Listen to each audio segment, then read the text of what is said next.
Mark David, can you see the waiting room when it happens? I'm co-host now. Yeah, you should be, maybe I can ask you to. Waiting room. Yeah, now I can see it. Okay, so whenever there's somebody in the waiting room while I'm doing the intro, do you think you can just let them in? Sure. Okay. Hi, Dawn, how are you? Thank you. How are you? Nice seeing you again.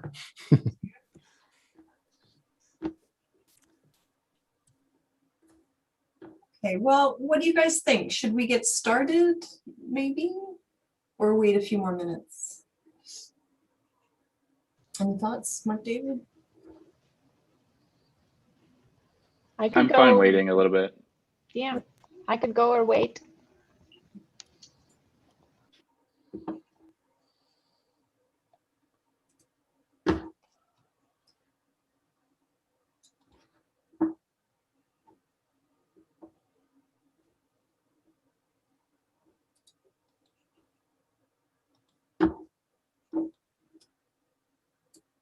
It's the end of term as well, so.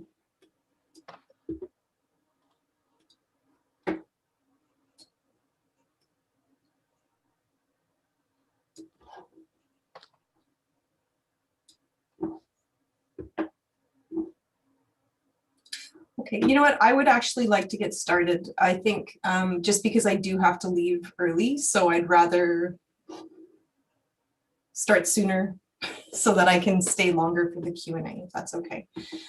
So I'll have to ask everyone except for Maize and Kahentawaks to please turn off their video and for the duration of the talk. And we can all turn them back on when we, I love that cat. And then we can all turn them back on when we're doing the Q&A. Okay, good. So welcome everyone. I assume there's people out in the big internet, and I welcome you as well. I'd like to begin with doing a territorial acknowledgement. I'd like to acknowledge our presence on the traditional territories of many Indigenous nations and to recognize their long-standing relationship with these territories on which York University campuses are located that precedes the establishment of the university itself. The area known as Toronto has been caretaken by the Anishinaabeg Nation, the Haudenosaunee Confederacy, the Huron-Wendat, and the Métis. It's now home to many diverse First Nations. We acknowledge the current treaty holders, the Mississaugas of the Credit First Nation. This territory is subject of the Dish with One Spoon Wampum Belt Covenant, an agreement to peaceably share and care for the Great Lakes region, for which we are very grateful.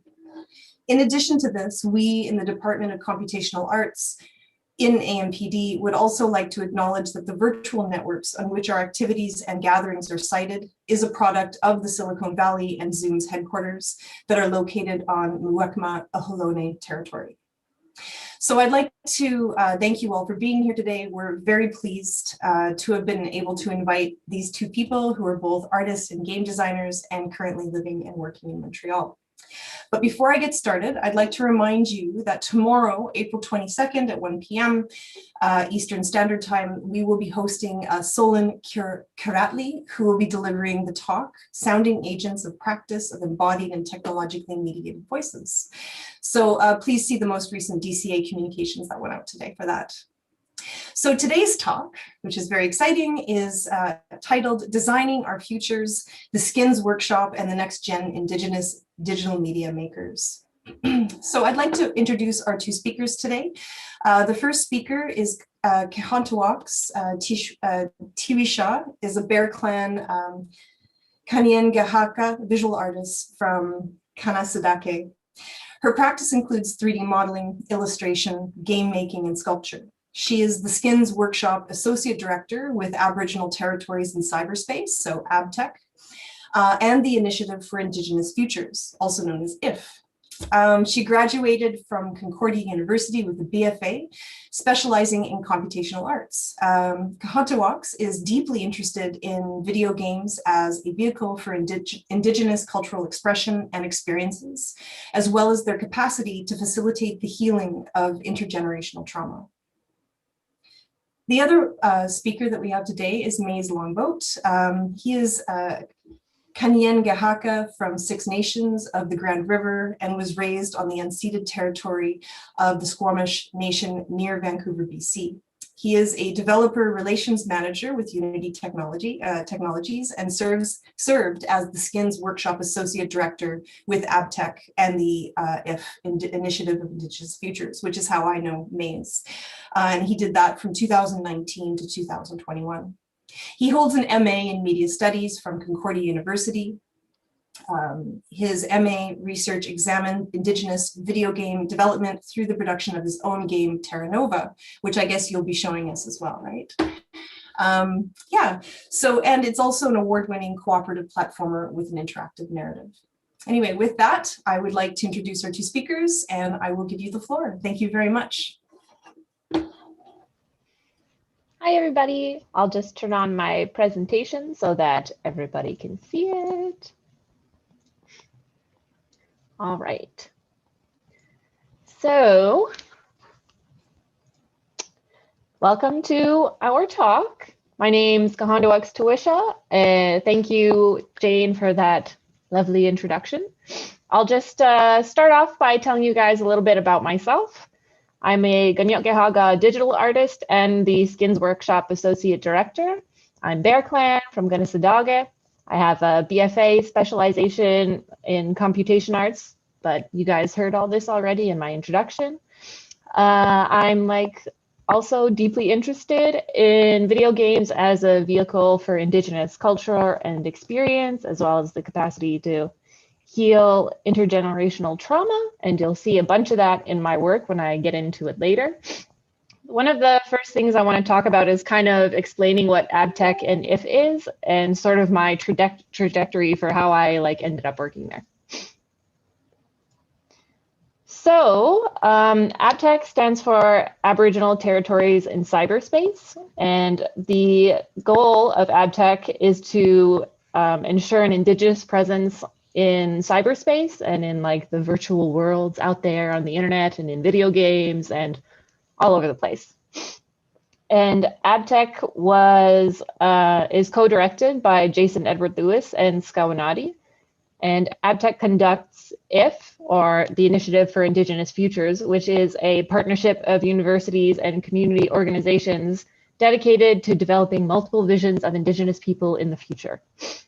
So all that really means is we want to get Indigenous people as well as settlers and people all over the world to think of Indigenous people as citizens of the future and not just signifiers of the past.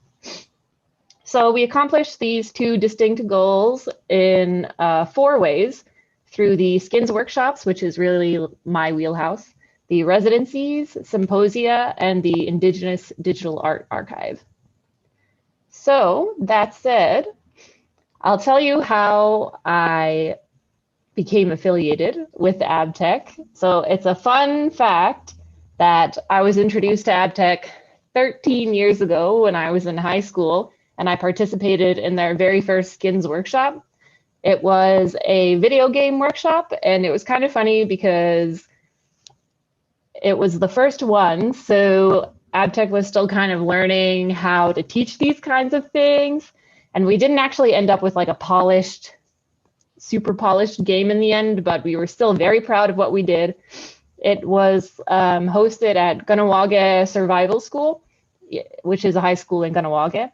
Even though I was born, raised, whatever in Kanehsatake, I actually studied in Kahnawake because that's where the art program was.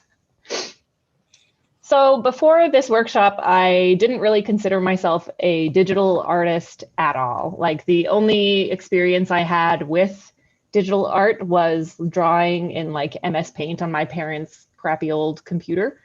So I really was somebody that was drawing and painting and beading and doing community arts and crafts types things, moccasin making and learning how to weave baskets and that sort of thing. And digital art was not even on my radar. And a little bit, when I think back on it now, I'm pretty sure there was a little bit of me thinking that digital art wasn't native enough. And that's why I kind of shied away from it for so long, because there was really a push in my territory anyway to be oh, Indigenous inspired art, Indigenous inspired, whatever. And people were really like only thinking that Indigenous art could be like beading or drawing or painting.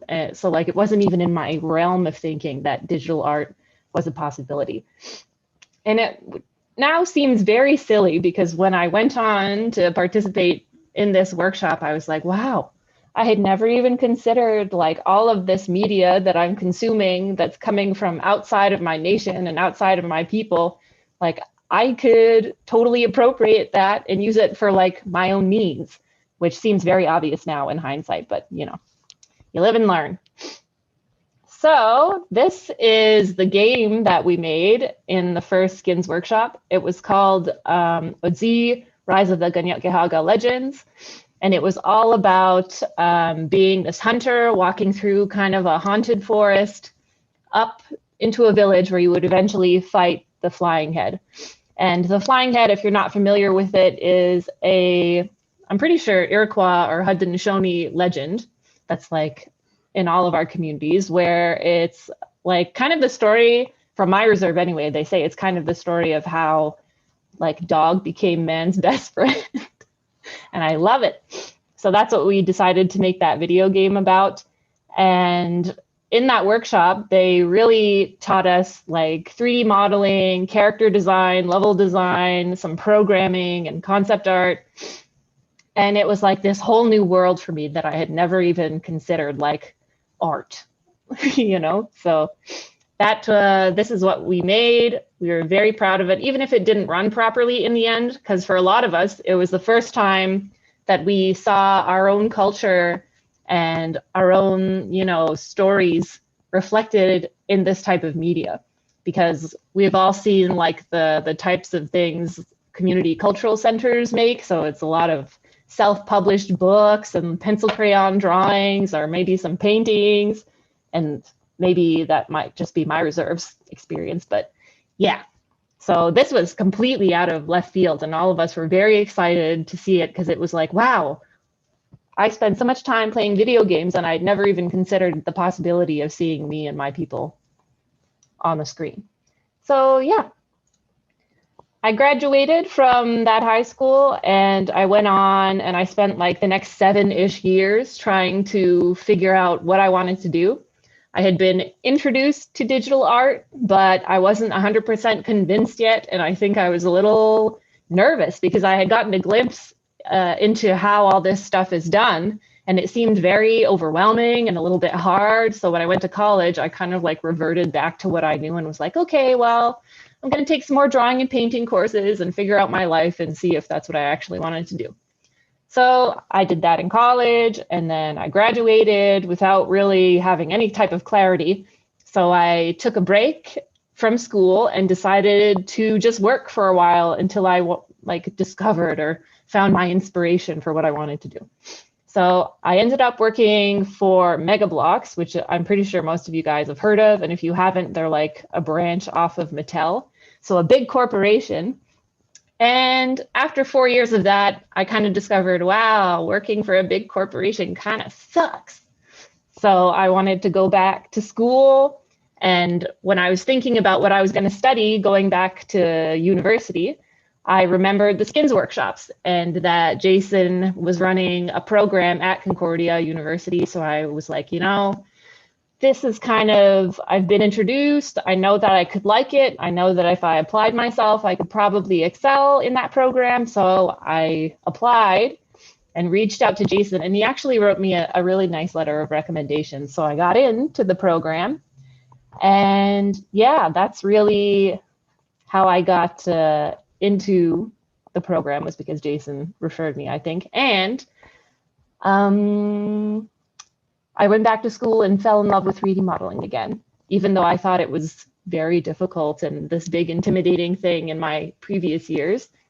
I decided to commit and give it a try. So I went back to Concordia, and I think I got pretty good at 3D. And that's when AbTeC and IF reached out to me, and they were like, do you want to teach 3D as an instructor for this Skins 6.0 workshop that we're putting on in Hawaii? So this whole experience of like being the participant and then being the instructor, I was like, wow, it feels a little bit like destiny to me. So I like came on to the AbTeC and IF team, and I learned how to like write lessons and how to like teach 3D to other people.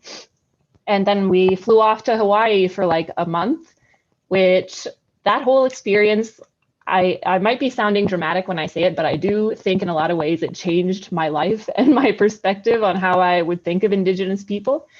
Because prior to that, like growing up in Kanehsatake and like just traveling from like this res to where my cousins were on this other reservation or whatever, I really had a small bubble of what I thought Indigenous people were.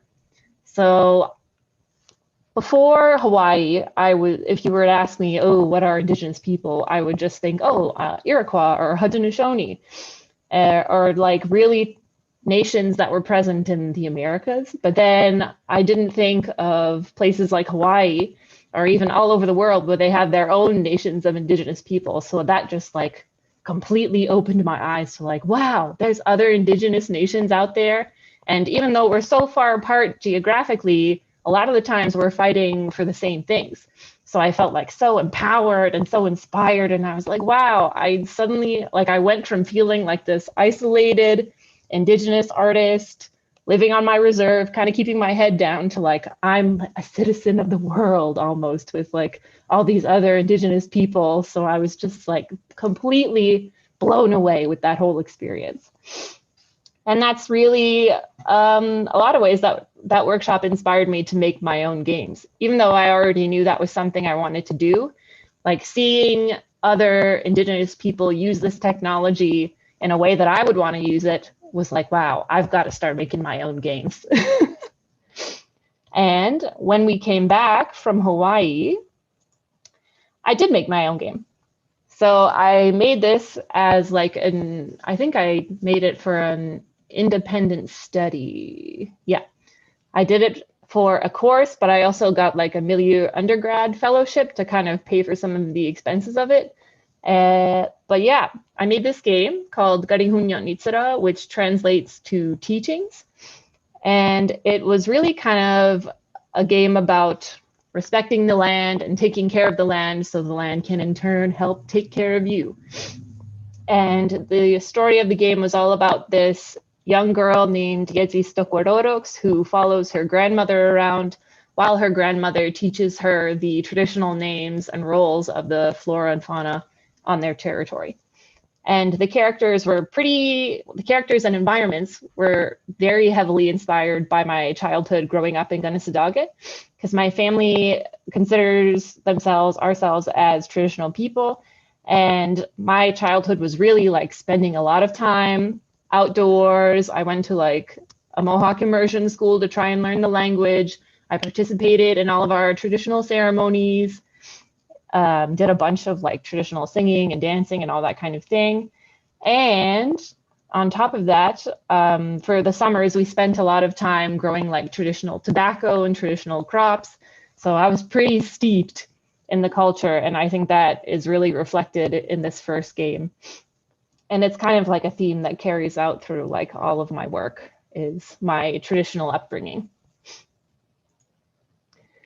So this is just another screenshot of it. Oh, I should mention that it's available for free on the Play Store, and it's playable in both English and in Kanien'kehá, which is exciting. You can switch between English and Mohawk as you want, as you're playing through. This is another piece I did in 2020 called Negira Diana.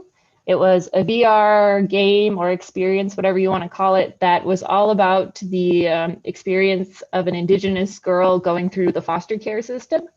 So how it worked was you would put the headset on, you start the game, and you like hear a little introductory thing, and you would pick up objects in the world. And as you picked up objects, a little soundbite would play of the girl talking and telling you little bits of her story. So that game was all about like kind of putting you in the place of that child and trying to really get you to empathize with their situation and why like the foster care system is pretty messed up. And then this is something I'm working on right now. It's a game called Black Fawn, and it's a game that's going to be all about healing from trauma. And I actually came up with the idea for this character or game during a skins workshop, but I'll talk a little bit more about that later. But just to say that like brainstorming and character design work is like really never wasted. You never know if something you've made like a year ago will suddenly seem relevant again for a random project. So just a like quick little recap about how I got to AbTeC and IF was that I participated in the first skins workshop. I found myself, you know, in my college and working years. In that time, I learned that I really don't want to work for corporations and that I would much rather make art or games for Indigenous people. That's when I remembered the skins workshops and decided to apply to Jason's program. Then I studied in Computation Arts at Concordia, learned 3D, learned how to make games, and then started making games for myself. Then super recently, like last spring, I graduated from Concordia, and now I'm the Skins Workshop Associate Director. So I've been like the participant, the instructor, and now I'm the Associate Director. So really like full circle. I've had every kind of experience you can have with this workshop, short of being like a co-director. Yeah, and I'm still making games and teaching workshops. Very exciting stuff. So that said, I'll tell you a little bit more detail about the workshops themselves. So kind of the main point of the skins workshops is to teach Indigenous youth to adapt stories from their communities into experimental digital media. So we kind of want to tell the youth out there that you can be creators and not just consumers, because like these days, especially with all kinds of social media out there, Twitch streamers, TikTok, what have you, like youth and our people in general are like constantly bombarded with all kinds of things. And it would be great if some of those things were made by us for us. And that's kind of the aim of these workshops. So the Skins video game workshops is all about turning Indigenous stories into games. The Skins Machinima workshops is about turning Indigenous stories into short films via Second Life. And then the Skins 7th Gen character design workshops is all about designing Indigenous characters from the future. And those are like our three main streams. But there are some spin-offs that kind of come from those streams that I'll talk about a little bit later. So the Skins video games workshops, they're pretty intense. Like the one in Hawaii was a month long.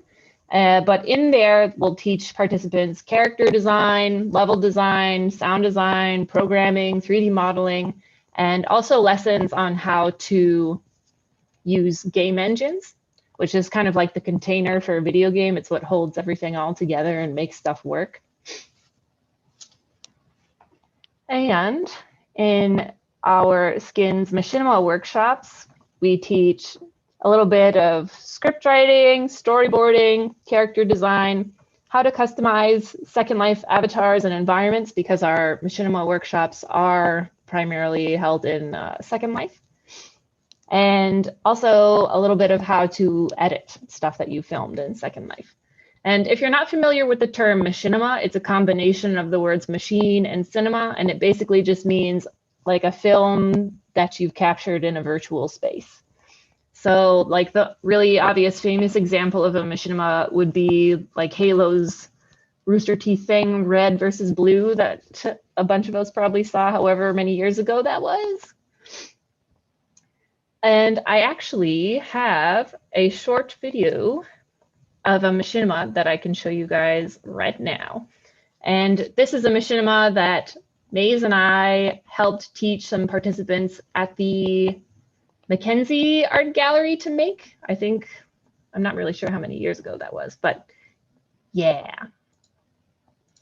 I'll full screen it.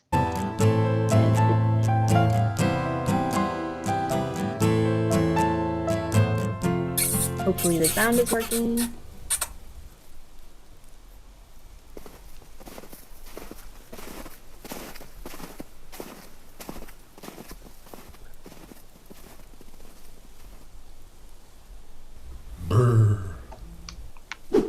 Going hunting? Oh, you surprised me. Yes, I'm hoping to catch some prairie dogs today. Do you go hunting every day? Yes, I caught a deer last week. That seems like a lot of work. Well, I don't really mind it except for the cold. I know what you mean. You know what? I was just about to build a nice, warm fire. Why don't you give me a hand and you can warm up before you go? I guess I've got some time before dinner. Great, let's go.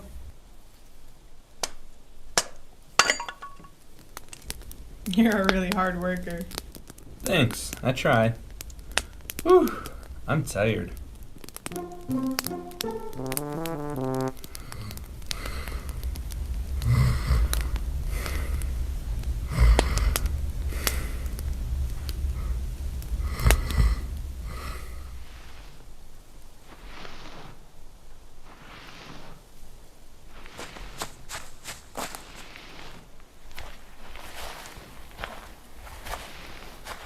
Hello? Hello? Can I help you?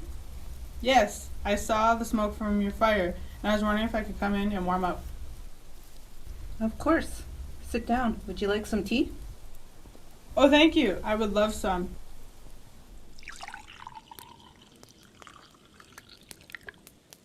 Your home is so warm and cozy. It must take a lot of work for you to keep it this way. Not really. I just do a little every day. It's more than I do. I think you deserve a break. Why don't you sit down and have some tea with me? Well, I guess I've got time before dinner.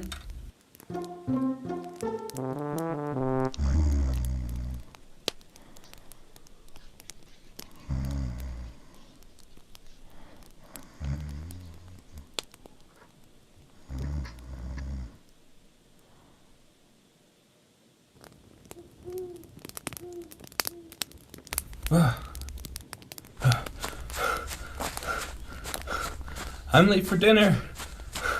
I hope she's not hangry.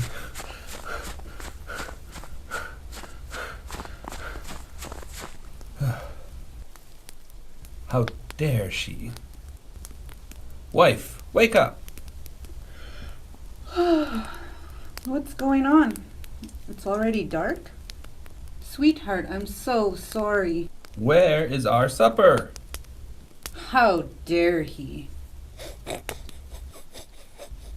Well, where is the meat? Oh, well, you don't deserve any meat.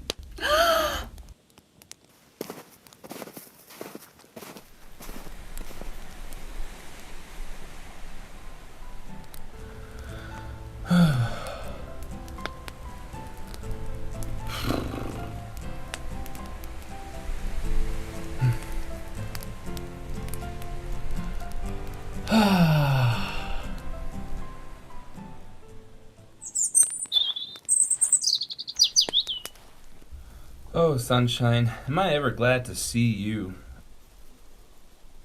I need your help to find my sweetheart.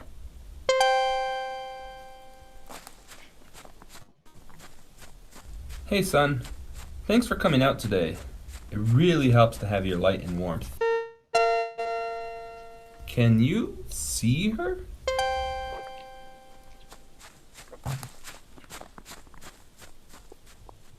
You can! Is she far? Is she okay? Does she miss me? Hey, son. I bet she's really hungry. Is there something that you could do to help her out?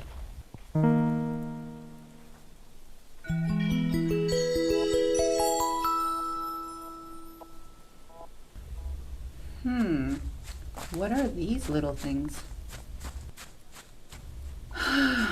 I wish there was something I could eat. I don't think she realizes she could eat them.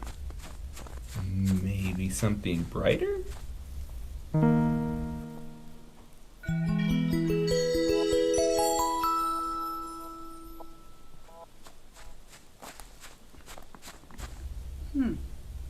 I wonder if I can eat these things.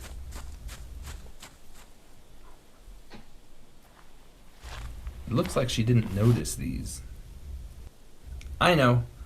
Make it smell good, then she'll eat it. And I'll finally be able to catch up to her.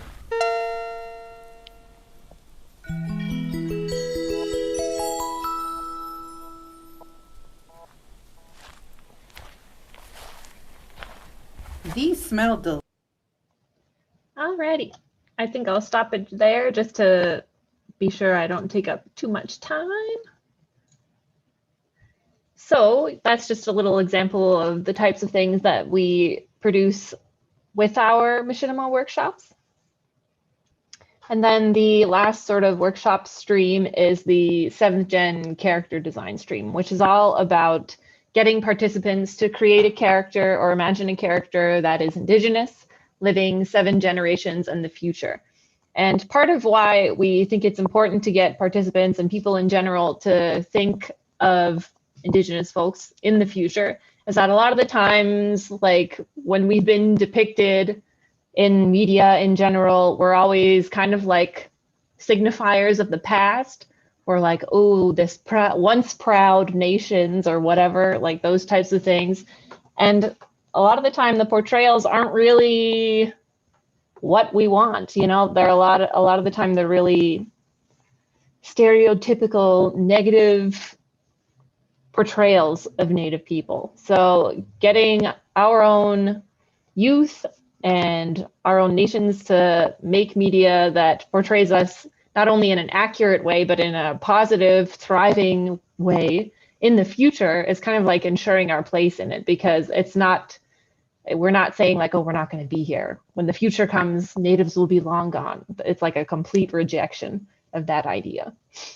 And that's really what those workshops are about. So this is a bit of what I was mentioning before, where the idea for the Black Fawn character came from a 7th gen character design workshop. So part of what we do in that workshop is do iterative character sketches. And these are the steps that I kind of took before ending up with the like solid designs you saw before in the other slide. And all of these workshops that I've talked about, like I said before, had they're really adaptable, and they have a bunch of spin-offs that come out of every stream. So out of the Skins video game workshops, we've got game design with Bitsy, interactive storytelling with Twine, and imagining Indigenous worlds with Unity. There's probably more that I'm forgetting because there's like so many. Out of our machinima workshops, we have avatar creation workshops and machinima graph workshops. And if it's not obvious, like the machinima graph would be the still of a machinima, so like photography, but machinimatography. Then for 7th gen character design spinoffs, we have 7th gen character design with 3D prints, which we did with Kahnawake Survival School, and also a territory up in Val-d'Or whose name is escaping me. And that's the image I have on the slide here. It's the 3D prints of the characters that participants created.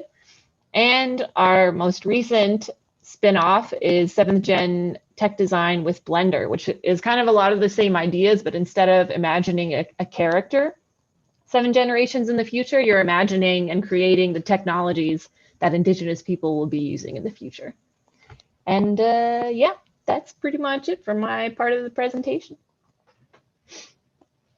I'll just hand it off to Maize. Awesome. Thanks, Kahentawaks. All righty. So I see Jane's posted a few questions in the chat, and I would encourage everyone to continue posting questions if you have any as they come along, and hopefully we'll get to all of them at the end.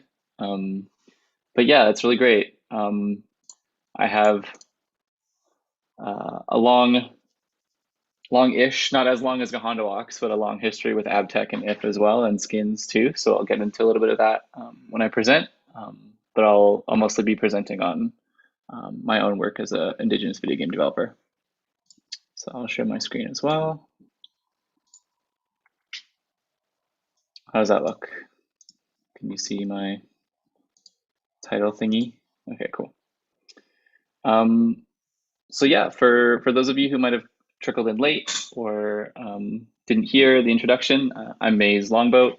I'm Kanien'kehá from Six Nations of the Grand River in southwestern Ontario, kind of near Brantford. But I was raised on Squamish territory near Vancouver, BC. That's where I spent all my formative years, and I've since moved as an adult to Kanien'kehá Anishinaabe territory in Tiohtià:ke, or what is now known as Montreal. I hold an MA in Media Studies from Concordia University.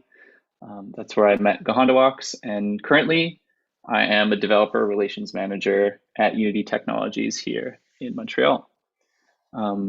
Yeah, thank you so much for having me here to talk. It's always a pleasure working with Jane. So yeah, I'll dive into it.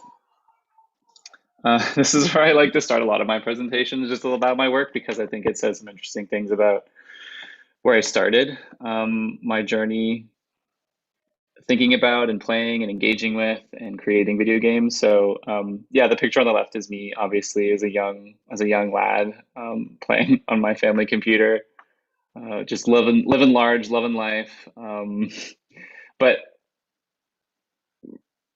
I think this photo just encapsulates this idea of kind of me and Kahentawaks' generation being brought up as digital natives in a way, and that term has a double meaning for us, which is pretty funny.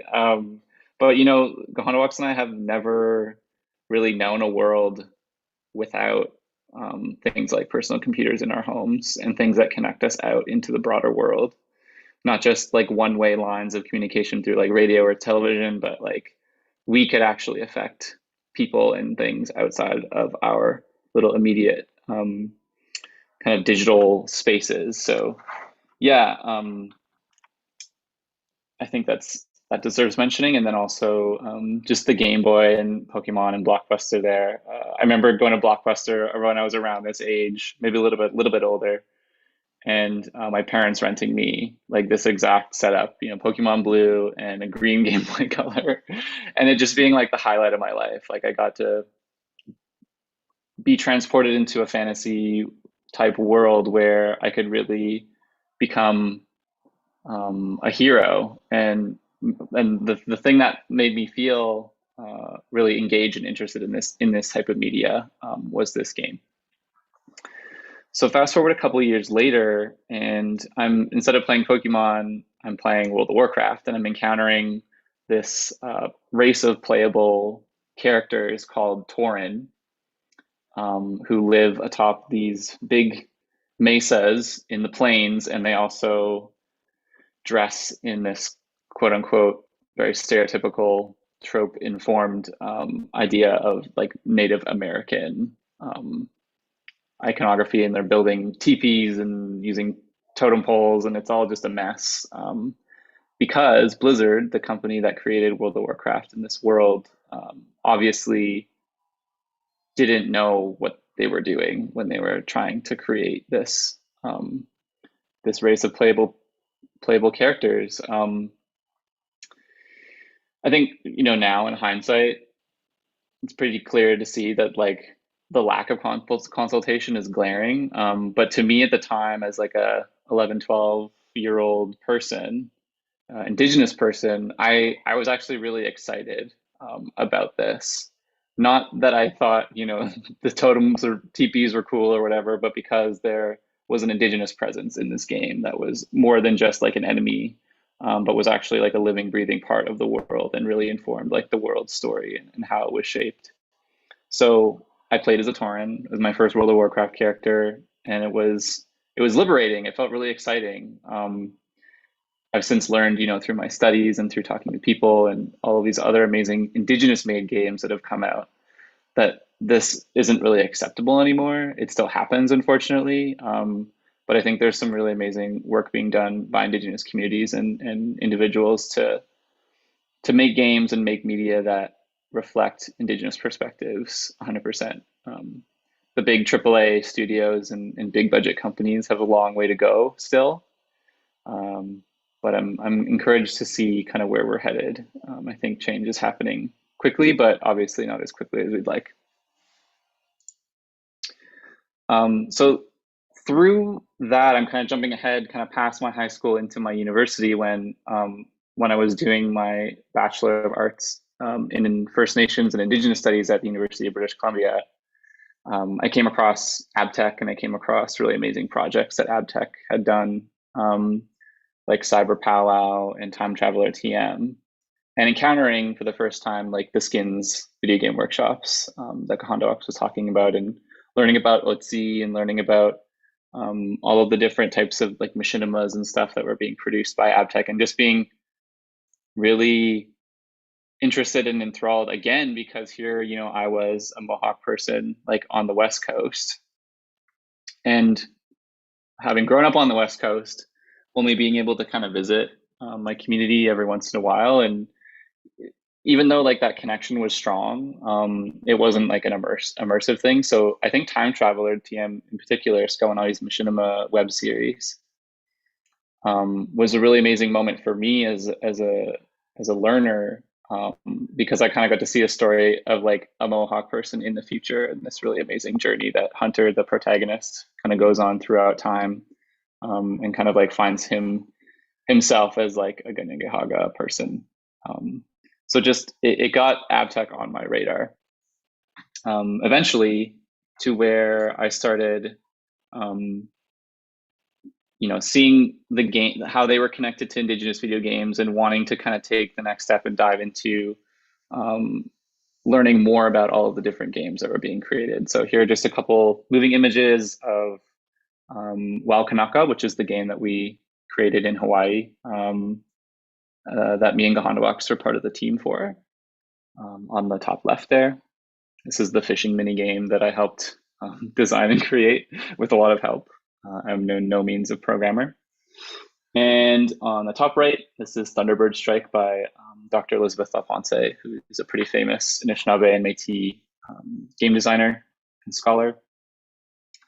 And then this one on the bottom here, Never Alone. Even though this game, while beautiful and pretty impressive from like a narrative perspective and showing, I guess like quote unquote native representation in a good way, the production company and the studio that created it, Upper One Games and Eli Media, weren't Indigenous organizations in and of themselves, and instead kind of worked closely with the Cook Inlet Tribal Council and the Inupiaq community in Alaska to kind of create this game that represented them in a way that they wanted to be represented, but still a lot of the decision-making process, as I learned through my studies, weren't totally you know, equitable and totally favored Indigenous perspectives when this game was being made. But I still think it's a really notable example of kind of the progress that we're seeing in terms of Native people telling their own stories in games than what I was kind of encountering with the Torn and World of Warcraft. So that eventually brought me to Concordia University in Montreal, where I'm still residing, and where I got to work directly with Jason Edward Lewis and Sḳwx and Kahentawaks at Aboriginal Territories in Cyberspace and the Initiative for Indigenous Futures. And while I was there as a graduate research assistant, working with them, doing the Skins workshops and several of the other projects that we had on the go, I was also creating my thesis project in my media studies degree. So this is the title of my thesis, Terra Nova, Enacting Video Game Development through Indigenous-led Creation. And it was really guided by this central question of what makes a video game Indigenous, and how will the game I create be informed by my own experience as an Indigenous person? So I really took a research creation approach to my master's level work, and eventually created, after several months, this game that this is the title screen for, Terra Nova. It's a 2-player cooperative platformer game. So think kind of like Mario, running back and forth and jumping. But it also has an interactive narrative element where players, and there's 2 players playing cooperatively, can interact. Each of the players can interact with objects and people in the scenes, and kind of choose different dialogue options when they're interacting with those characters and things. Terra Nova is set in the far, far distant future, after after an environmental catastrophe has kind of ravaged the world, and has kind of rendered it, looking like this. But there is a subset of humanity that kind of leaves and goes and tries to colonize another world. But obviously not everyone can go with them, so they stay behind and they kind of build a new world for themselves. And over millennia, they emerge as like an entirely new form of humanity. This is just one of the first concept arts that I was working with Ray Caplan on, who's a Mi'kmaq artist and illustrator. He's a fantastic animator as well. So he did all the art for the game that you're going to see in these slides. So as I mentioned, there was a subset of humanity that left, but they kind of evolved with the starship that they were living in, and they never really successfully colonized another world, and they were kind of just perpetually traveling through space. And so the game takes place at this moment where the humans that left, the Starborn, they accidentally come back and they crash land on Earth, which is like their ancestral home, but they've kind of forgotten that this is their ancestral home because it looks totally different. But this is another piece of concept art that we created at the beginning of the process. So these are the first concept arts for the two characters that each player plays as. You either play as Terra, who's an Earthborn elder and landkeeper within her community. And then there's Nova, a player 2, who is like a very young Starborn inventor. So he's very curious. These were kind of the placeholder sprites as we were trying to like drill down on the art style that we were going to be going with. And these are just two characters from each side of the narrative, the Indigenous Earthborn side and the settler Starborn side. This was the environment pixel art first pass of the game. So this is really showing like what we could kind of do with the art style of this world. And every piece of this eventually kind of like turned into its own unique art element that I could then bring into the game engine, and we were using Unity at the time, and build the world with all of the art that Ray was creating. And likewise, these are the kind of the first sprite renditions of Terra and Nova. So here's a moving image of what the game actually looks like. You have Terra on the left and Nova on the right. And as you can kind of see by like the split in the middle, they're kind of in totally two different areas that look nothing alike. Terra's in her home on Earth, and Nova is in this starship that is still hurtling through space. But yeah, here they are kind of interacting with some things in their environment, and that'll give you a sense of like what the game kind of looks and feels like. So the other aspect of this game narrative, or the main aspect of this game narrative that I was trying to communicate, was this idea of first contact and writing a new first contact narrative set in the far distant future, just to try and reframe what colonization looks like. I think in a lot of sci-fi media and a lot of futurist media, we have a very clear dichotomy: natives versus aliens, indigenous versus settlers, colonizer versus colonized. And I really wanted to trouble through that as someone who, has both Kanien'kehá and like Canadian settler, French Canadian settler ancestry. I felt that I was in a unique position to explore what first contact could look like from both perspectives. This is something that I've kind of thought of a lot. We kind of make these first contact scenarios of Christopher Columbus or Jacques Cartier into these like legendary moments that are recorded in history books, and then we kind of read them at face value, but they're so complex and so one-sided that it's really hard to for sure know what actually happened. And in this game, you get to experience that yourself, and each player gets to determine how they want to approach it. So without giving away too much, eventually Terra and Nova meet and they have this moment of first contact, and you have this moment of each player, sitting or standing side by side, has this moment with one another through the eyes of these characters. And it's cooperative, so nothing necessarily bad happens, but the two characters are kind of prompted to work together and finish the game as a duo. And just my thesis was really concerned or interested in the aspects of video game production that I don't think get enough attention. So really thinking about process and about methodology and how games come together and why, and doing that analysis from like an Indigenous perspective. So I was really fortunate enough to have grant money to be able to assemble a team.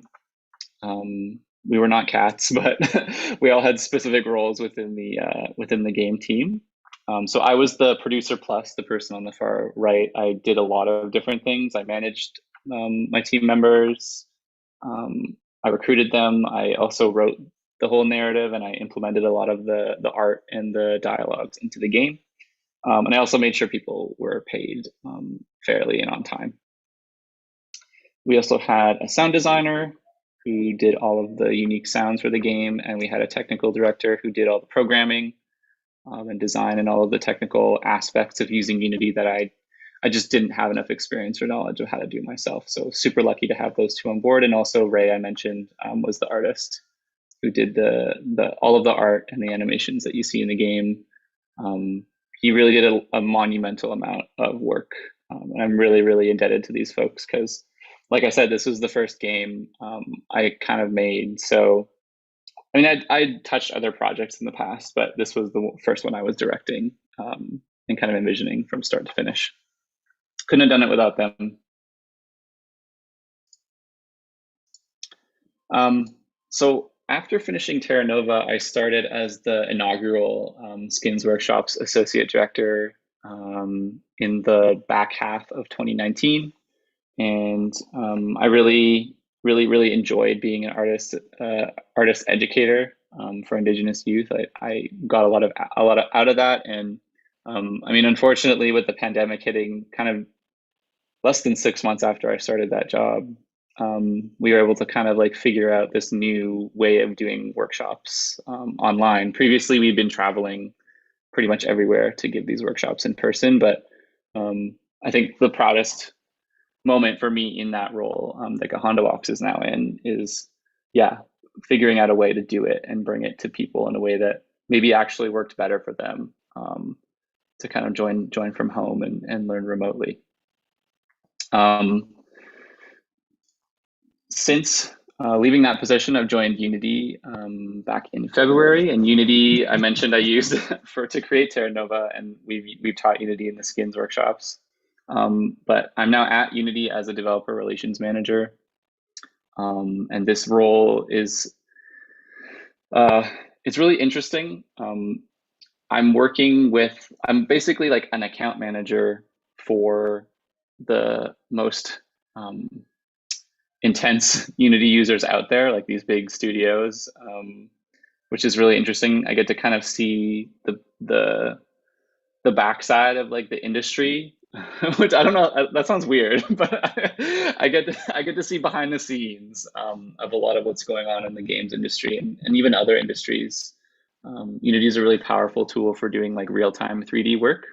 So it's actually being adopted by a lot of like automotive companies and industrial companies trying to 3D visualize their industry. But yeah, I'm basically making sure that the customers that pay for integrated success services, which is like support, the highest level of support from Unity, make the best projects possible. And I'd totally be happy to talk more about like what being at Unity is like. It's a really cool company to work for. They really take care of people, and I'm really enjoying it so far. I'm still very new in the position. I think I've only been there, 2 months so far, but yeah, I'm having a blast. And so that's Terra Nova. That's me. That's Unity. That's my role within Skins in the past. I guess the one thing would be that you can go check it out at my itch.io page, Maize Longboat at itch.io /Terra Nova. Yeah, and thanks for having me. I'm excited to dive into questions now.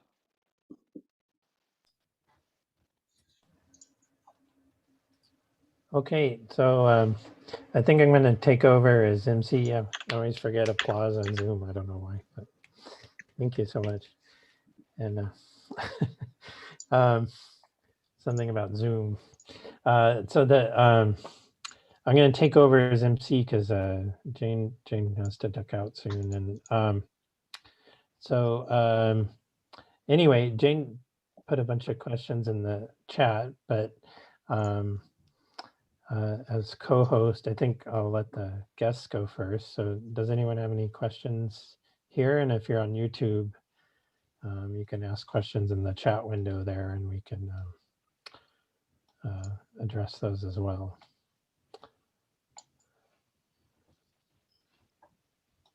I'll try and get all my window management.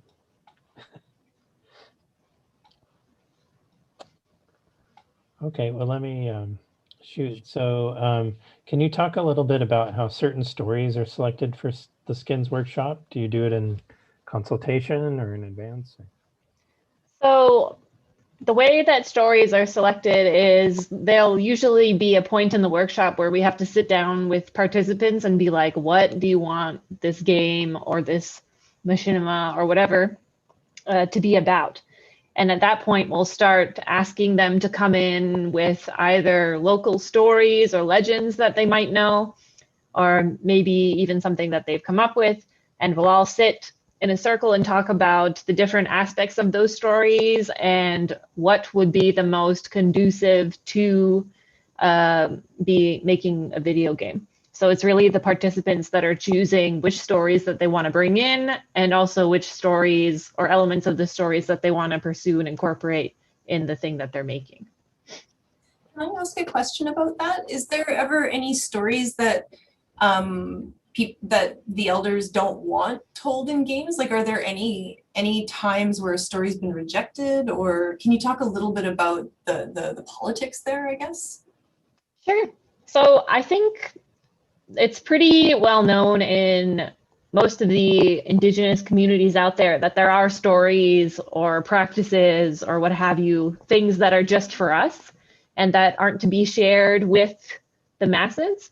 And so I think participants are pretty good at coming into these spaces knowing that type of thing. So they would never, we haven't had it happen yet anyway, where somebody has come in and brought a story where the rest of us were like, ooh, we can't make a game about that. But there are times when we have to ask ourselves, when we are making these games, like how we're just mindful of how certain characters or spirits, for example, or deities, what have you, are portrayed. So there is a little bit of consideration for being accurate and respectful, but we haven't had it happen where somebody has brought something to the table and we've been like, we cannot use that because it's only for us. Because typically our participants are aware that there are things from their cultures or our cultures that we shouldn't share. Right. And so with the machinima, was that a trickster character? Yes, that was.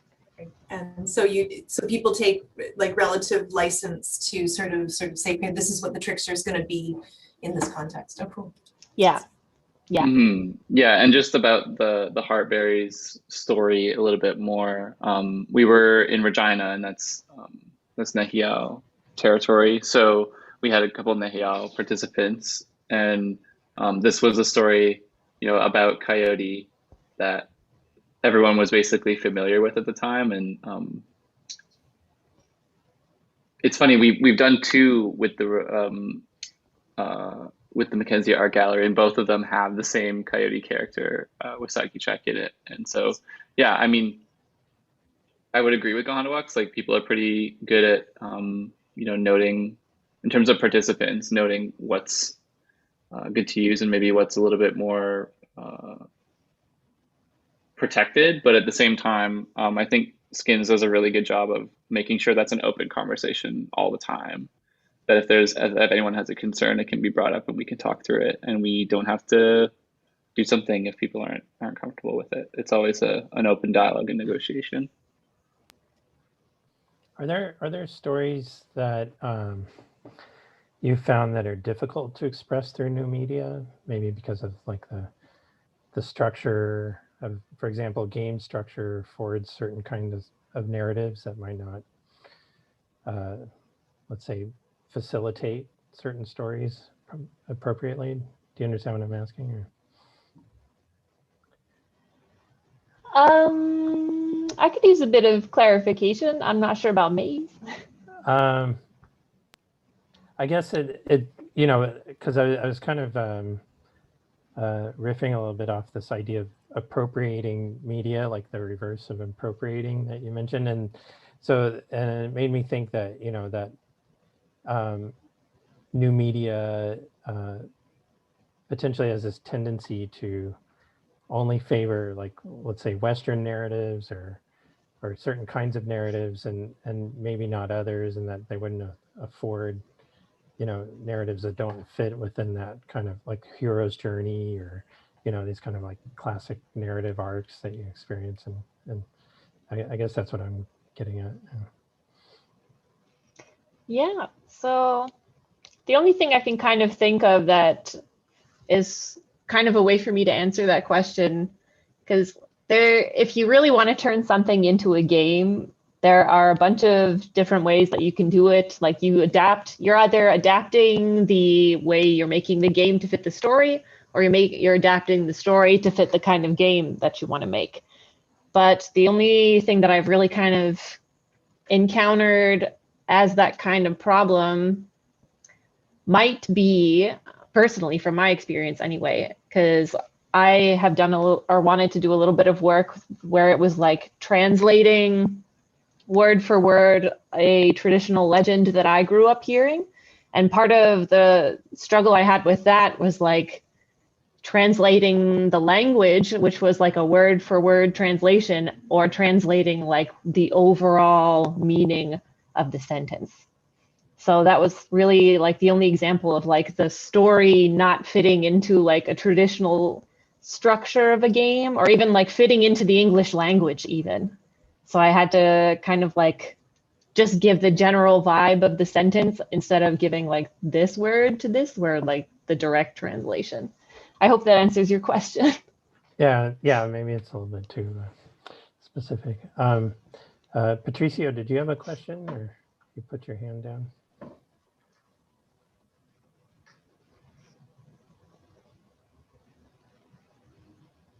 I think I can't hear you.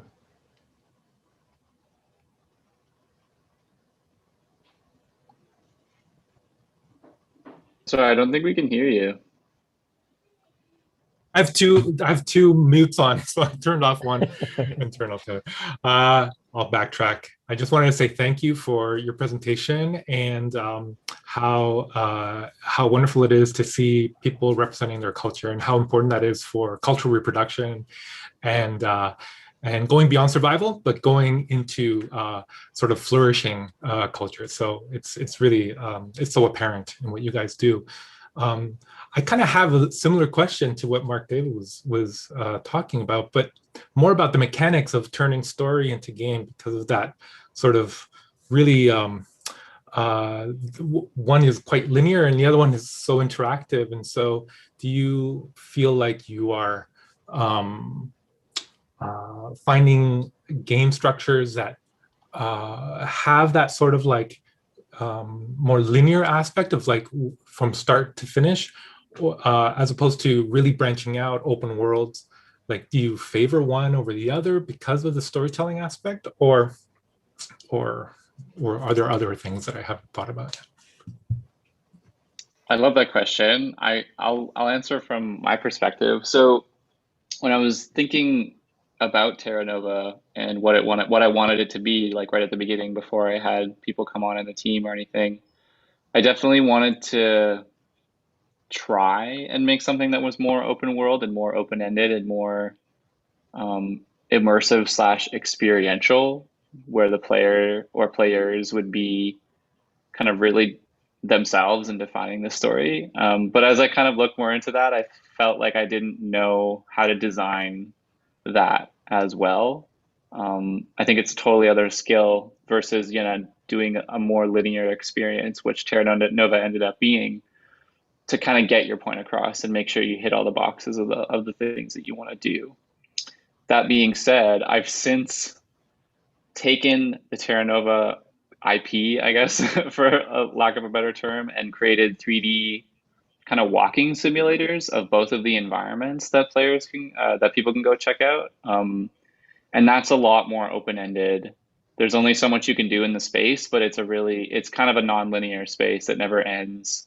It's just supposed to be like kind of this new imagining of Terra Nova in 3D, just without any of the kind of like explicitly narrative, dialogue elements. It's more about environmental storytelling. But I don't know if that answers your question. I would say personally, I had a lot of an easier time as a first-time game creator thinking about my game design in a linear narrative way. But I know for a fact that some really amazing, interesting things can be done with open world, non-linear stuff. And I think I would love to explore that in the future for sure.